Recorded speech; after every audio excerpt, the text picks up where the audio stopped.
Helal, dünya Müslümanlarının yediği, içtiği, kullandığı eşya ve ürün ve hizmetlerin Allah tarafından yasaklanmayan şekilde kullanılması anlamına gelir. Helal, Allah'ın serbest bıraktığı şeydir. Artık günümüzde helal ürün ve hizmet demek, yani eskiden tarlada ürettiğimizi biz evde tüketirdik.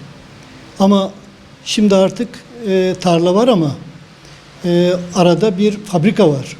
Fabrikada üretim prosesleri var, formüller var, kimyasal ürünler var. Yani onun ötesinde boyar malzemeler var. Renklendiriciler, tatlandırıcılar, kıvam artırıcılar, bir yığın katkı maddeleri var. Bunları bir Müslümanın her birini tek tek tanıması, bilmesi, ona göre tercih etmesi mümkün değil. Helal ürün ve hizmet belgelendirmesi ya da bu çalışmalar Müslümanın kullandığı ürün ve hizmetlerinin tercihine yardımcı olmak içindir.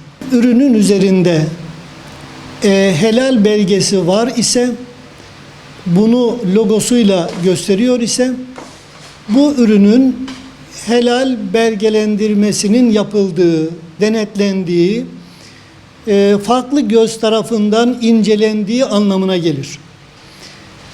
Ancak şunu hemen söylemek lazım. Üzerinde helal belgesi, logosu olmayan ürünler haram anlamına asla gelmez.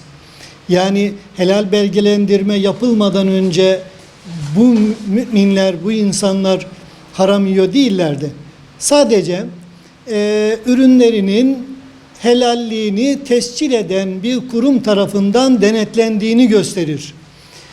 Başladığımız noktadan beri dünya Müslümanlarının helal konusunda hassasiyetlerinin yükseldiğine şahit oluyoruz. 2010 yılından önce dünyada standartları üreten İngiltere, Fransa, Almanya, Amerika, İsrail idi. 2010 yılında İslam ülkeleri Standartlar ve Metroloji Enstitüsü oluştu. Bu kurumun merkezi İstanbul'dadır. 57 İslam ülkesinin içinde üretilen ürün ve hizmetlerinin standardını çalışmak durumundadır. Ve ilk yaptığı iş 2010 yılında helal genel standardını yayınlamak oldu.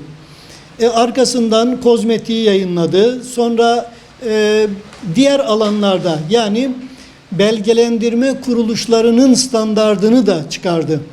Bu konuda boykotla ilgili bu konuyu çalışan arkadaşlarımız bizim direkt alanımız değil ama Müslüman olarak tabii ki hassas olduğumuz bir mevzu.